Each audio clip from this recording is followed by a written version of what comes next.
시편 47장 1절에서 9절의 말씀 우리가 함께 살펴보도록 하겠습니다.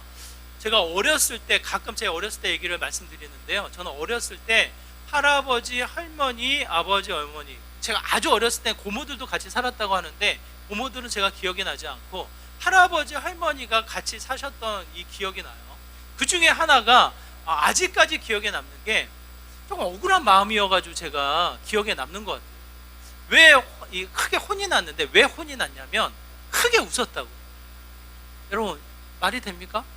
크게 웃었다고 혼이 났어요. 이 남자, 그러니까 할아버지 표현이 남자 새끼가 크게 웃었다.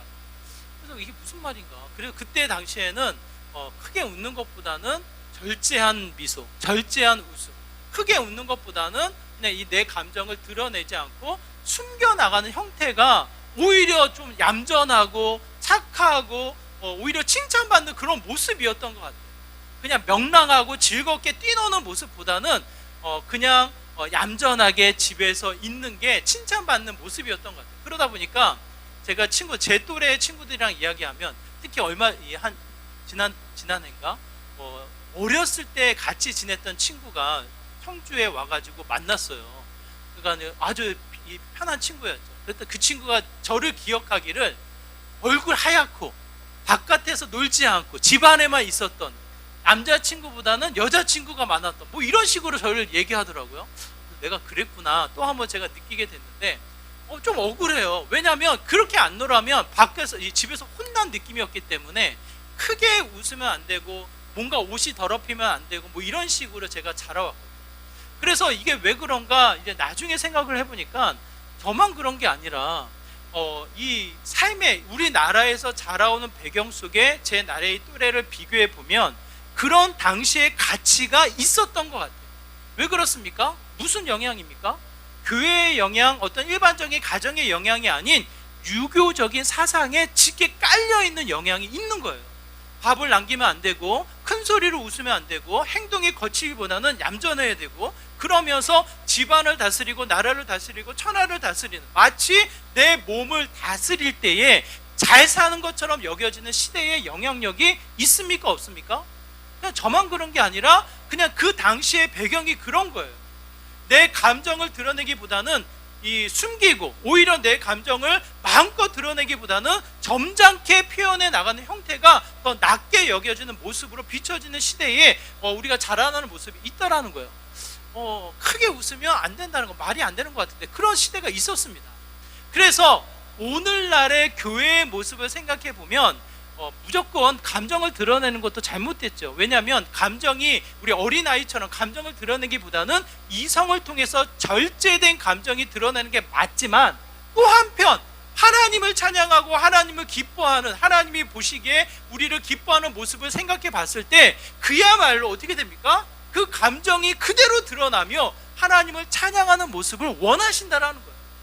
오늘 말씀을 여러분 가만히 한번 살펴보시기 바라요. 1절의 말씀입니다. 시편 47장 1절의 말씀이 이렇습니다. 우리 시편 47편 1절의 말씀 한번 같이 읽어볼까요? 함께 했습니다. 시작. 너희 만민들아 손바닥을 치고 즐거운 소리로 하나님께 외칠지어다. 전에도 말씀드렸지만 히브리어, 헬라어는 동사가 발달된 단어의 이 문장이기 때문에 이 문장을 보면 동사가 제일 먼저 눈에 띄어요. 우리나라는 주어, 형용사, 이 서술어가 이렇게 순서들로 나열되다 보니까 동사가 나중에 기록되어져서 눈에 확 띄지 않거든요. 그리고 발전이 되지 않은 언어예요. 그런데 히브리어, 헬라어는 동사가 띄거든요. 그 동사가 오늘 본문에서는 명령어로 기록되어져 있습니다. 두 단어로 명령어로 기록되어져 있는데 치라 그리고 외치라예요. 한번 생각해 보세요. 너희 만민들아 손바닥을 치라, 즐거운 소리로 하나님께 외치라. 여러분 어떠한 마음, 어떠한 모습으로 나타납니까? 점잖게 내 감정을 숨기면서 오직 하나님만을 찬양한다는 이유로 작은 목소리로 찬양하는 형태, 진중하게 하나님을 찬양하는 형태로 느껴지시나요, 여러분? 6절의 말씀입니다. 6절과 7절의 말씀도 이렇게 기록되어져 있는데요, 6절과 7절의 말씀에 보면 이래요. 한번 같이 읽어볼까요? 함께 했습니다. 시작. 찬송하라, 하나님을 찬송하라, 찬송하라, 우리 왕을 찬송하라. 하나님은 온 땅의 왕이심이라 지혜의 시로 찬송할지어다. 명령어로 기록되어져 있습니다. 6절에서는 4번이 반복되어져 있고 7절에서는 1번이 반복되어져 있고 총 9절을 통해서 5번이 명령어로 우리에게 기록되어져 있는데, 여러분 어떤 마음이 드세요? 무슨 마음이 드세요? 저희가 찬양을 하려고 할 때 우리도 방금 또 우리 찬양팀의 도움을 받아 하나님을 찬양하는, 집중하는 시간을 가졌는데 박수를 치는데 어색해요. 제가 여러분의 얼굴을 보지 못했거든요. 여러분의 얼굴을 보지 못했어도 분명 여러분의 얼굴은 이랬을 것 같아요. 어땠을까요? 손은 박수를 치지만 얼굴 표정은 어떨까요? 진지한 거예요. 네? 웃는 얼굴이 아니라 뭐가 어색한지, 뭐가 낯선지, 혹여나 옆 사람이 나를 어떻게 생각할지, 뭐 여러 가지 종합적인 생각에 박수는 치지만 내 마음은 뭐예요? 내 목소리는 어때요? 우리 간사님이, 여러분 우리 간사님 노래 잘하십니까 못하십니까? 대놓고 이야기하기 좀 미안한데 정말 많이 좋아졌습니다.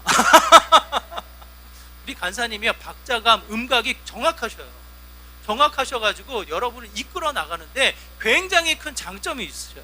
제가 앞에서 우리 간사님 찬양하는 모습을 보면요, 인도하기 위해서 찬양하는 게 아니라 진짜 하나님을 찬양하기 위해서 앞에 서 있는 것 같아요. 그래서 저 역시도 그 찬양의 도움을 받아 하나님을 기쁨으로, 하나님을 찬양하는 마음을 갖게 되어집니다. 그런데 제가 여러분 얼굴을 못 본다니까요. 그런데도 불구하고 느껴진다니까요. 여러분 마음이 어때요? 여러분의 목소리가 어때요? 여러분이 마음껏 주님을 찬양합니까? 그렇지 않다는 거예요. 저는 그 내용이 왜 그러냐면, 유교적인 짙게 깔려있는 문화, 그냥 즐기며 노래하는 것은 마치 어디 딴 데서나 하는 것처럼, 이 젓가락질 두드리며 박수치는 이 노래방에서나 하는 것처럼 느껴지지, 하나님을 찬양하는 기쁨이 먼저 나에게 다가오지 않는 거예요. 그 기쁨을 누리는 게 어려운 거예요. 근데 성경은 우리에게 이야기합니다. 어떻게 해요? 손뼉을 치며 외쳐라. 이게, 이 형식이 중요한 게 아니라 손뼉을 칠 수도 있고 치지 않을 수도 있는 거예요. 특히 저희 교회가 소속되어져 있는 교단은 박수를 치는 것이 자연스럽지 않은 교단이에요. 그래서 찬양을 하다가 박수를 치면 혼자 치는 것 같고, 괜히 치는 것 같고, 때로는 괜히 박수 치다가 낯선 것 같고, 뭐 이런 눈치를 보는 이 교단인 거예요. 그러다 보니까 손뼉을 치는 게 익숙하지 않은 분위기가 분명히 있습니다. 어느 교단은 그냥 노래만 부르면 무조건 박수 쳐. 박수를 치는데 노래는 하지 않고 옆 사람과 떠들어. 이게 희한하지 않아요, 여러분? 박수는 치면서 뭔가 기뻐하는 듯 싶은데 옆 사람과 떠들고 있다니까요. 이게 하나님을 찬양하는 게 아니라 기계적으로 박수 치는 모습이 있다라는 거예요. 여러분, 박수 치는 게 친다 안 친다가 중요한 게 아니라, 오늘 본문은 우리에게 뭐라고 이야기하냐면, 그 하나님을 찬양하는데 우리의 마음이, 우리의 감정이, 우리의 이 열정이 어떻게 됩니까? 기쁨을 누리면서 찬양할 수밖에 없다라는 거예요. 찬양의 자체가 기쁨이 빠지고서는 찬양을 할 수 있습니까 없습니까? 그럴 수 없다라는 거예요. 우리의 감정이 때로는 우리 가족 때문에, 자녀 때문에, 주어진 문제 때문에 근심과 염려, 걱정이 왜 없겠습니까? 때로는 죽음을 슬퍼하는 장례식조차에서도 우리는 어떻습니까? 어때요? 제가 장례식을 끝내고 식사하고 이제 나오려고 하는데 또 다른 팀이 와서 예배를 드리더라고요. 또 다른 팀이 예배를 드리는 모습 때문에 밖에서 기다리는 조문객들이 한마디 하더라고요. 아니, 뭐가 좋다고 노래를 부르나? 저희 하나님을 믿는 믿음의 태도는 끊임없이 우리는 무엇을 합니까? 슬픔이 있거나, 근심이 있거나, 좌절이 있거나, 아픔이 있거나, 상처가 있거나, 때로는 답답함이 있거나, 그 모든 자리에는 우리는 무엇을 합니까? 하나님을 찬양하는 믿음의 모습이 있다라는 거예요. 그 찬양의 모습이 다른 사람이 비추어 봤을 때는 뭡니까? 뭐가 기쁘게 노래를 부르나? 그 모습으로 비춰지게 된다라는 거예요. 여러분, 다시 한번 여러분 생각해 보시기 바라요. 하나님을 찬양할 때, 이 음조에 맞춰서 하나님을 찬양하거나, 때로는 여러분의 일상을 통해서 하나님을 기억하고 하나님을 인정하며 주님을 찬양하는 순간순간에 여러분의 마음, 여러분의 감정이 어떻습니까? 오늘 본문을 통해서 우리가 살펴볼 수 있는 것은 기뻐할 수 있다는 거예요. 기쁨을 통해서 하나님을 드러내고 하나님을 찬양하는 믿음의 모습이 어떻게 됩니까? 우리들의 모습이 되어야 한다는 것을 또 한 번 명령해서, 강조해서 우리에게 요청하고 있습니다. 그러므로 우리가 지난 시간들을 생각해 봤을 때 기쁨으로 주님을 찬양하지 못했다면 그 이유가 무엇인지를 생각해 봐야겠고, 더 나아가 앞으로의 우리의 삶의 모습을 통해서 여러분, 세상에 쫓겨가지 마십시오. 여러분의 감정에 몰입되지 마십시오. 끊임없이 뭡니까? 주님을 기뻐하며 찬양하는 믿음의 모습이 되어야 한다는 것을 이야기합니다. 그 이유가 무엇인가? 오늘 본문은 이렇게 이야기합니다. 2절의 말씀 같이 읽어볼까요? 2절입니다. 같이 있습니다. 시작. 지존하신 여호와는 두려우시고 온 땅에 큰 왕이 되심이로다. 여러분, 왜 기뻐하며 손뼉을 치며 크게 외쳐야 합니까? 왜 그래요? 왜 그래요? 내가 기분이 좋아서, 내가 많은 소유를 가지고 있어서, 내 자식이 잘나서, 내 모습이 뛰어나서, 능력이 있어서 그 자체로 말미암아 기뻐해서 맞습니까? 그렇지 않아요. 크게 소리를 치며 박수를 칠 수 있는 이유는 딱 하나, 뭡니까? 하나님 때문에 그렇습니다. 하나님이 어떠한 분이시길래, 하나님이 크고 위대하시며 그 세상의 어떠한 것과 비교할 수 없는 지존하신 하나님이시기 때문에 그 하나님 한 분만으로 말미암아 뭐예요? 기뻐하며 찬양할 수 있다는 거예요. 여러분, 한번 생각해 보십시오. 예수님께서 어린 아이들을 가리켜서 이 어린 아이와 같은 이들이 천국을 소유하게 될 것이다, 이렇게 표현을 하거든요. 한번 생각해 보세요. 어린 아이의 어떠한 모습이 예수님이 주목해서 이야기를 했을까요? 생각해 보세요. 어린 아이의 순수함, 우리 어린 아이가 순수합니까, 여러분? 이기적인 마음이에요. 여러분, 착각이에요. 그냥 아이들 피부가 뽀얗고 아무것도 못하는 것 같아서 순수하다 여겨지지, 그 아이는 지극하게 이기적입니다. 부모, 엄마, 아빠 생각하지 않습니다. 자기가 좋으면 웃고, 자기가 싫으면 울고, 자기가 배고프면 달라고 울고, 자기가 배부르면 먹기 싫다고 우는 애가 아이예요. 순수하지 않아요. 이기적이에요. 그럼에도 불구하고 이런 어린 아이와 같은 이들이 천국을 소유하게 될 것이다. 왜 이렇게 표현을 합니까? 그 아이들의 특징을 생각해 보면 그 아이들의 특징은 이거예요. 딱 한 가지만 있으면 된다는 거예요. 여러 가지 필요가 없어요. 아이들이 자라고 시간이 지나면서 많은 것을 경험하면서 이것도 가고 싶고 저것도 갖고 싶어 하지, 그 아이들은 뭡니까? 배고프면 우유 하나만 있으면 되는 거예요. 배부르면 자기가 보고 즐길 수 있는 한 가지만 있으면 되는 거예요. 물론 실증이 내서 빨리 실증이 내는 이 시간의 흐름은 다르지만, 이 아이의 특징은 뭡니까? 다양성을 추구하기보다는 단순하게 하나를 붙잡기를 원한다라는 거예요. 이 어린 아이처럼 뭡니까? 세상의 것을 비교해서 어떠한 것이 있으면 기뻐하고 어떤 것이 없으면 슬퍼하는 것이 아니라 유일한 예수 그리스도, 지존하신 하나님 한 분만 계시면 뭡니까? 기뻐할 수 있다라는 거예요. 반대로 생각하면 여러분, 무엇을 가지면 내가 기뻐할 수 있겠습니까? 무엇을 누리면 내가 기뻐할 수 있겠습니까? 무엇이 나에게 있으면 소리를 치며 내 기쁨이 넘쳐나는 것을 자랑할 수 있겠습니까? 이 바벨론 탑 사건을 생각하면, 홍해의 이 심판을 겪고 나서 이 온 백성들이 모여가지고 바벤탑을 쌓거든요. 하늘에 닿을 정도로 탑을 쌓자 또 다른 재앙이 찾아온다 한들 우리가 그 재앙에서 살아남을 수 있도록 높은 탑을 쌓자, 이렇게 이야기를 하거든요. 결과적으로는 뭡니까? 그 사람들이 하늘을 닿기 위해서 탑을 쌓지만 그 탑이 하늘에 닿습니까, 여러분? 하늘에 닿아요? 닿을 수가 없는 거예요. 결국 본인들의 죄된 근성만을 자랑하며 흩어질 수밖에 없는 한계에 도달하는 인간 세계의 이 현상을 우리가 보게 됩니다. 우리나라에서도 롯데마트, 월드마트가 세워져 있지만 그게 하늘에 닿냐고요. 아무리 높게, 아무리 화려하게, 아무리 좋게 만들어 놓아서 사람들이 찾아가지만 하늘을 닿을 정도로 지을 수가 없는 거예요. 그만큼 세상의 그 무엇, 그 어떠한 것, 나에게 상처가 되는 그 무엇조차도 하나님과 비교해서는 그 크기와 그 위대함과 그 능력을 비교할 수 없다라는 거예요. 사랑하는 가족들이 우리에게 기쁨이 됩니다.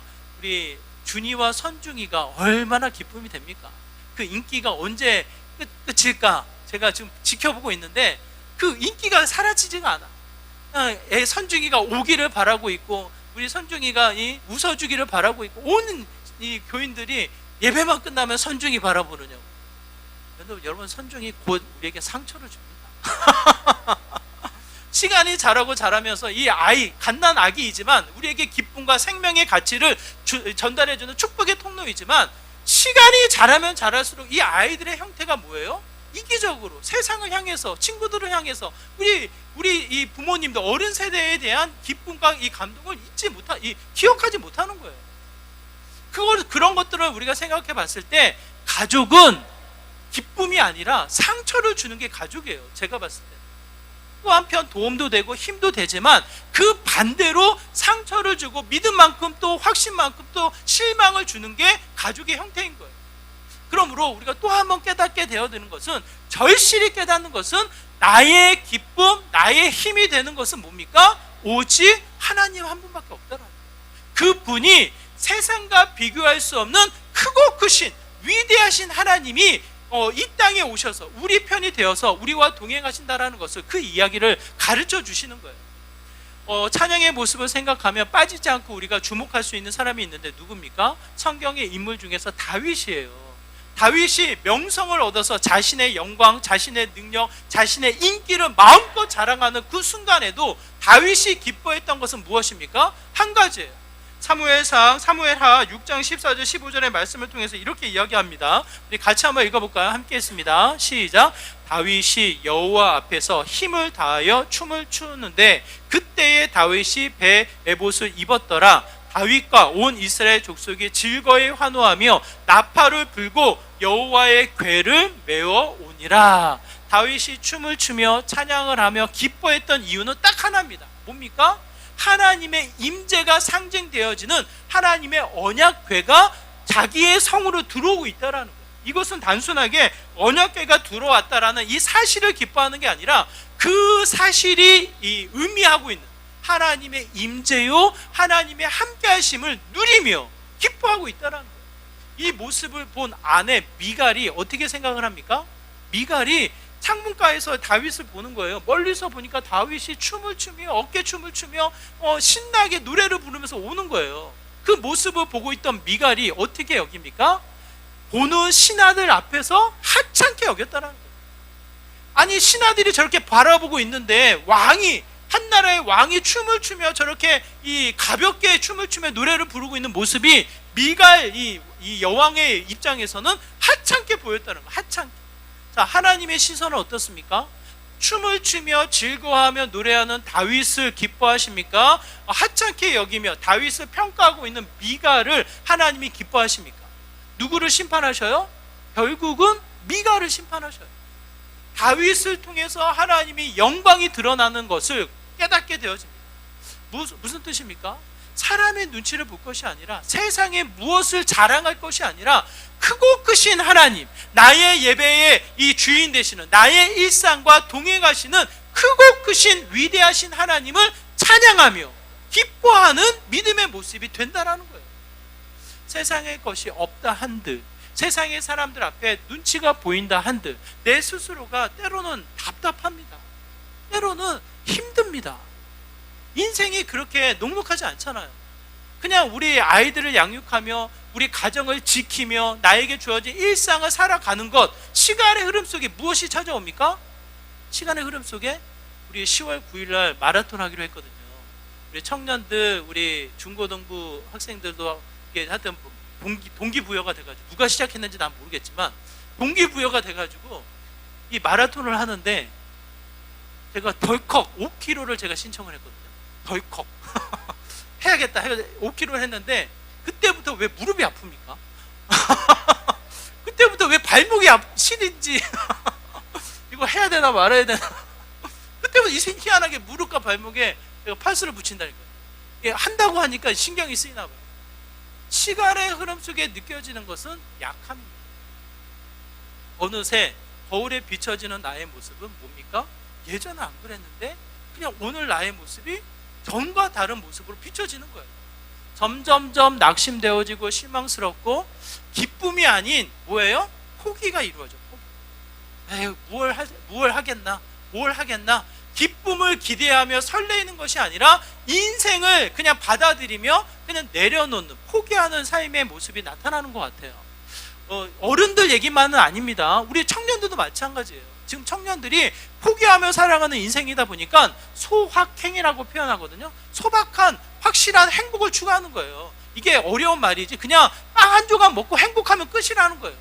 그냥 커피 한 잔 마시고 행복하면 끝이라는 거예요. 이게 그냥 소소한 소박한 어떤 행복을 추구하는 것이라서 무슨 가치로 여겨지지만, 반대로 이야기하면 꿈이 없는 거예요. 꿈이. 반대로 이야기하면 자신의 삶을 통해서 기대하는 바가 없는 거예요. 기대해봤자 실망이고, 기대해봤자 여러 가지 낙심만 주어지니까 소박한 행복을 추구하면서 난 살겠노라고 오히려 세상에 이 암울함을 보여주고 있는 것이 아닌가, 저는 그렇게 생각이 듭니다.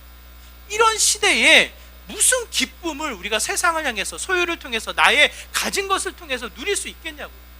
성경은 이미 우리에게 말씀하십니다. 바벨톤 사건을 통해서도 한계에 도달한 인간의 모습을 보여주면서 절실하게 우리에게 말씀하십니다. 우리의 손뼉을 치며 우리가 외치며 기쁘게 찬양할 이유는 딱 하나다. 크신 하나님 한 분밖에 없다라는 거예요. 여러분, 아이들이 언제 안정감을 누립니까? 세상의 것을 가진다고 해서, 세상의 것을, 많은 것을 먹는다고 해서, 자신이 힘이 세다고 해서 아이들이 안정감을 누리는 게 아니라, 무조건 아이들은 딱 하나예요. 부모 안에 머물러 있을 때의 안정감을 누리는 거예요. 그 안정감을 누렸던 아이들이 커서 또 한 번 부모의 그늘 아래서 벗어날 때에도 그 부모의 그늘 아래서 자라났던 마음의 힘을 가지고 세상을 나가는 것을 경험하게 되는 거예요. 이게 무슨 뜻입니까? 크신 아버지가, 크신 어머니가 힘이 되는 거예요. 결국 오늘 성경은 우리에게 그 기쁨의 근원을 다시 한번 깨닫게 합니다. 우리에게 힘이 되는 것, 우리에게 안정감을 주는 것, 또 한 번 참된 기쁨, 어떠한 상황에서도 우리가 웃을 수 있는 기쁨의 요소는 하나님 한 분밖에 없더라고요. 비교할 수 없는 크신 하나님이 우리의 기쁨의 요소가 됩니다. 왜 그렇습니까? 4절의 말씀에 보면 이렇게 기록되어 있어요. 우리 4절의 말씀 같이 한번 읽어볼까요? 함께 있습니다. 4절입니다. 시작. 우리를 위하여 기업을 택하시나니 곧 사랑하신 야곱의 영화로다 셀라. 뭐라고 이야기합니까? 찬양하며 이야기하는 거예요. 지존하신, 크고 위대하신 그 하나님이 뭡니까? 나를 기업 삼았다고, 나를 어떻게 해요? 영화롭게 하셨노라고, 나와의 특별한 관계를 이야기합니다. 여러분 한번 생각해 보세요. 뭐 인기 있는 사람 혹은 힘 있는 사람, 세상에서 뭐 지금은 이재명 대통령이니까 뭐 지금 정치 얘기하는 거 아니에요. 갈등 구조가 너무 크기 때문에 좋든지 싫든지 하여튼 내가 아는 사람이면, 힘 있는 사람은 내가 알고 있으면, 여러분 그냥 그 사람을 숨기고 있습니까? 아니면 자랑하게 됩니까? 한번 생각해 보세요. 제가 누구의 사인을 받아서 이 책을 받았어요. 정치 얘기라서 제가 이름은 얘기 안 해요. 유명한 정치인이에요. 근데 그분이 텔레비에 나올 때마다 혹은 연설할 때마다, 때로는 뭔가 활동을 할 때마다 입이 근질근질한 거예요. 왜 그렇습니까? 아, 내가 사인한 책을 받았는데, 이런 마음이 드는 거잖아요. 왜 그래요? 아는 사람이라는 거죠. 이렇든 저렇든 아는 사람이고 뭐든지 뭐 이렇게 자랑하고 싶은 마음이 있는 거예요. 왜? 세상의 주목과 세상의 인기와 세상의 일들을 주목받고 있는 사람이라면 그냥 나 그 사람 아는데 이 얘기가 하고 싶은 거예요. 때로는 자랑하고 싶고, 때로는 내 힘이 있느냐 그것을 드러내고 싶은 마음이 우리 마음속에 있지 않겠습니까? 그런데 비교할 수 없는 분이 누구십니까? 사람과 그 무엇과 비교할 수 없는 크신 하나님이 나를 택하셔서 나를 기업 삼아 나와 함께 영화롭게 하신다는 거예요. 그것이 곧 언약, 구약의 주제입니다. 아브라함을 만나셔서 아브라함에게 특별한 언약을 세우시는데, 언약의 핵심이 뭡니까? 이래요. 창세기 17장 7절과 8절의 말씀이에요. 같이 있습니다. 시작. 내가 내 언약을 나와 너 및 내 대대 후손 사이에 세워서 영원한 언약을 삼고 너와 내 후손의 하나님이 되리라. 내가 너와 내 후손에게 내가 거류하는 이 땅 곧 가나안 온 땅을 주어 영원한 기업이 되게 하고 나는 그들의 하나님이 되리라. 길게 표현하고 있지만 분명한 것은 뭡니까? 하나님과 나와의 관계를 특별하게 하겠다라는 거예요. 하나님이 어떠한 분이신데? 위대하시고 크시고 지존하신, 그 무엇과 비교할 수 없는 이 땅을 지으시고 다스리신 그 크신 하나님이 누구를 찾아오셔요? 누구와 관계를 맺으셔요? 아브라함을 통해서 이제는 우리와 관계를 맺겠다라는 거예요. 나와 관계를 맺어서 나로 하여금 택하시고 나로 하여금 하나님 나라의 기업으로 삼겠노라고. 레위기에서는 더 분명하게 말씀하십니다. 레위기 26장 12절의 말씀입니다. 같이 있습니다. 시작. 나는 너희 중에 행하여 너희의 하나님이 되고 너희는 내 백성이 될 것이니라. 크신 하나님이 내 백성이 그의 백성으로 삼으시고 그 하나님이 나의 하나님이 되셔서 특별한 관계로 맺게 하신다라는 거예요. 하나님이 크셔서 그냥 멀리 계신 분이 아니라 나와 친밀하게 관계를 맺으시고 함께 하신다. 지난주에도 살펴봤지만 야곱이라는 이름이 굉장히 부정적인 이름입니다. 그럼에도 불구하고 오늘 본문에서는 뭐라고 이야기합니까? 4절의 말씀, 야곱의 영화롭게 하리라. 영화를 주겠노라고 이야기하시잖아요. 야곱의 하나님께서 야곱을 통해서 12지파를 만드시고 기업을 세우신 것처럼, 하나님 나라를 확장케 하신 것처럼 어떻게 합니까? 우리로 하여금, 우리 자녀들로 하여금, 더 나아가 우리의 삶을 통해서 하나님의 기업을 이루시겠다라는 거예요. 그게 얼마나 은혜입니까? 얼마나 설레입니까, 여러분? 그냥 오늘이 아니라니까요. 수요예배에서 말씀드렸지만 오늘이 기쁘고 기대되는 이유는 뭐예요? 오늘이 기쁘고 기대되는 이유는 뭡니까? 오늘이 소중한 이유는 내일이 있기 때문에 그래요, 여러분. 내일이 없다면 오늘 하루 여러분 뭘 하시겠냐고요. 어떤 이들은 하고 싶은 거 하겠죠. 어떤 이들은 낙심해서 아무 일도 못 하겠죠. 어떤 이들은 땅을 치며 통곡하겠죠. 오늘이 마지막이라면, 오늘을 우리가 살며 힘을 내며 소망을 얻으며 또한 기대를 얻으며 기뻐할 수 있는 것은 내일이 있기 때문이에요. 내일은 무엇입니까? 내일이 뭐가 있어요? 여러분의 꿈이 뭐예요? 하나님을 만나고 하나님과 함께 예배하며 또 한 번 그 하나님의 은혜를 누려나가는 믿음의 잔치가 우리에게 약속되어져 있다는 거예요. 제가 요한계시록을 정말 어려운 책으로 여기고 있는데 매일 성경이 지금 요한계시록을 살피기 때문에 계속 보게 됩니다. 여러분, 요한계시록 보면 무엇이 반복되어집니까? 마지막 때에 이루어질 심판을 이야기합니다. 마지막 때에 이루어질 심판을 반복해서 이야기를 하면서 이 부분적으로 무엇을 강조하고 있어요? 또 하나 빠뜨리지 않고 반드시 이야기하는 게 이거예요. 우리 계시록 15장 3절과 4절의 말씀 같이 볼까요? 함께 했습니다. 시작. 하나님의 종 모세의 노래 어린 양의 노래를 불러 이르되 주 하나님 곧 전능하신 이시여 하시는 일이 크고 놀라우시도다. 만군의 왕이시여 주의 길이 의롭고 참되시도다. 주여 누가 주의 이름을 두려워하지 아니하며 영화롭게 하지 아니하오리까. 오직 주만 거룩하시니이다. 주의 의로우신 일이 나타났음에 만국이 와서 주께 경배하리이다 하더라. 이게 반복되어집니다. 심판과 함께 마지막 이루어질 일이 군데군데 반복되어지는데 그게 뭐예요?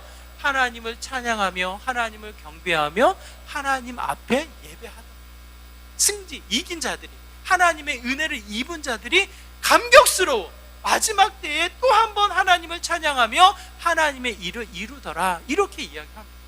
여러분, 이 계시록을 통해서 우리가 절실히 깨닫는 게 뭡니까? 여러분, 마지막 때 영원한 생명을 가지고 천국이라는 우리가 알 수 없는 영원한 세계를 들어가게 된다면 무엇이 남겠냐고요, 여러분. 무엇이 남을 것 같아요? 내가 좋아하는 옷, 내가 좋아하는 보물, 세상의 권위, 세상의 가치, 우리 가족들, 내가 천국 가서는 누구를 만나야지, 뭐 이런 것들이 남을까요? 이게 나에게 소중하니까 이것만은 내가 가져가고 싶어요, 이런 게 남을까요? 그렇지 않다라는 거예요. 부족이 없는 완전한 세계, 영원한 세계, 죽음을 맞이하고 갈 하나님 나라에서는 연결되어지는 것, 계속해서 지속되어져서 확장과 깊이로 넓어지는 게 뭡니까? 하나님을 알고 하나님을 마음껏 즐기며 하나님을 예배한다는 거예요. 책임이 아닌 기쁨으로. 그 외에는 사실 없는 거예요. 먹는 것, 누리는 것, 즐기는 것이 무엇이 우리에게 필요합니까? 영원한 생명의 가치를 두고는 무엇이 우리에게 의미가 있겠습니까? 하나님, 지금 눈으로 보지 못하는 그 하나님을 보며 지존하신 그 하나님을 우리가 바라보며 감격스러워 그 하나님을 찬양해 나가는 믿음의 형태가 약속되어져 있는, 누구에게요? 그의 자녀 삼으신 우리에게. 그러므로 어떠한 상황, 어떠한 일들 내 감정에 몰입되어져서 기뻐했다가 슬퍼했다가 좌절했다가 여러 형태로 내 감정에 치우쳐 살아가는 것이 아니라 끊임없이 주님을 기뻐하며 또 한 번 그 안에서 평안으로 주님을 찬양해 나갈 수 있는 믿음의 모습이 된다라는 것을 이야기합니다. 실질적으로 그것으로 끝나는 것이 아니라 이 땅에서도 그 하나님이 우리를 어떻게 하신다? 피난처가 되어 주신다라는 거예요. 그 말씀이 9절에서는 이렇게 표현되어 있습니다. 9절의 말씀 같이 읽겠습니다. 함께 읽습니다. 시작. 문 나라의 고관들이 모임이여 아브라함의 하나님의 백성이 되도다. 세상의 모든 방백은 하나님의 것이며 그는 높임을 받으리로다. 뭐라고 이야기합니까? 하나님이 우리를 자녀 삼으시고 그의 백성 삼으시고 친밀한 관계 속에서 어떻게 하신다? 모든 방패들을 통해서 우리를 보호하신다라는 거예요. 지키신다라는 거예요. 무엇이 우리의 생명, 무엇이 우리의 가정, 무엇이 우리의 가치를 지킬 수 있겠습니까? 세상은 결국 삶은 우리의 한계를 느끼게 하는 거에 불과한 것 같아요. 결국 하나님이 방패가 되셔서 우리를 지키신다. 그 방패를 통해서 우리를 돌보신다. 하나님의 특별한 관계를 통해서 더욱 우리를 빛나게 하신다고 성경은 우리에게 말씀하고 있습니다. 그러므로 우리가 절실히 깨닫는 건 무엇입니까? 여러분, 감정을 통해서 때로는 기뻤다가 때로는 근심했다가 때로는 실망하고 좌절했다가 때로는 짜증냈다가 그냥 이 더운 날씨 속에 나에게 주어진 삶의 문제 앞에 내 스스로의 감정에 침몰되지 않기를 바랍니다. 하나님은 그걸 원하지 않습니다. 만약 그렇다면 다윗을 비롯해서 바울 역시도 끊임없이 감정에 쏠리면서 실수투성이의 삶을 살았겠죠. 하지만 성경은 우리에게 그렇게 이야기하지 않습니다. 기뻐할 수 있는 이유는 딱 하나. 그게 뭡니까? 하나님이에요. 하나님. 크신 하나님. 우리의 생각, 우리의 고민, 우리의 두려움을 뛰어넘는 지존하신 하나님을 바라보며 그 하나님 앞에 기쁨으로 찬양할 수 있다라는 거예요.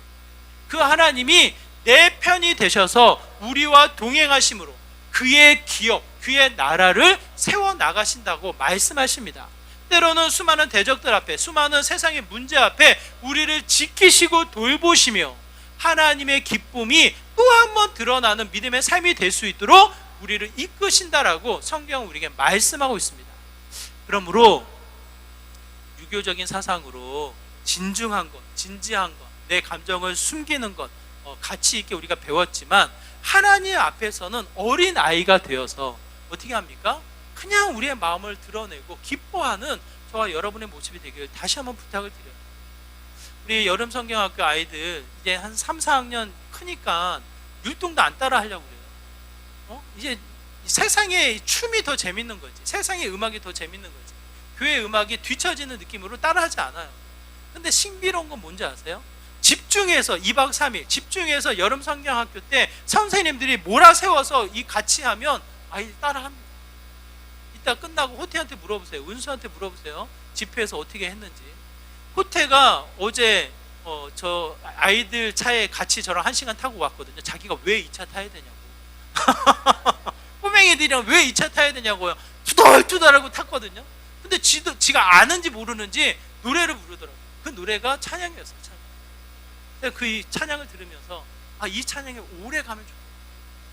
우리 아이들이 세상에 노출되어 있다 보니까 세상의 노래, 세상의 재미, 세상의 기쁨에 쉽게 빨려 들어갑니다.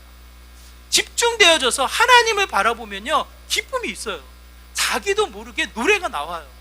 그러면서 또 한 번 하나님을 생각하며 희망과 기대, 그가 일하시는 기업을 꿈을 꾸게 되어집니다.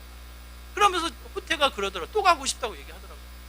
저는 저와 여러분이 그와 같은 가치를 그냥 아이들에게만 느껴지는 게 아니라 여러분의 일상을 통해서도 누려지기를 원해요. 세상은 실망입니다. 세상은 나의 약함의 근심입니다. 그걸 통해서 좌절하고 낙심하고 걱정할 게 아니라 성경을 펴고 누굴 봅니까? 하나님을 보십시오. 하나님이 얼마나 큽니까?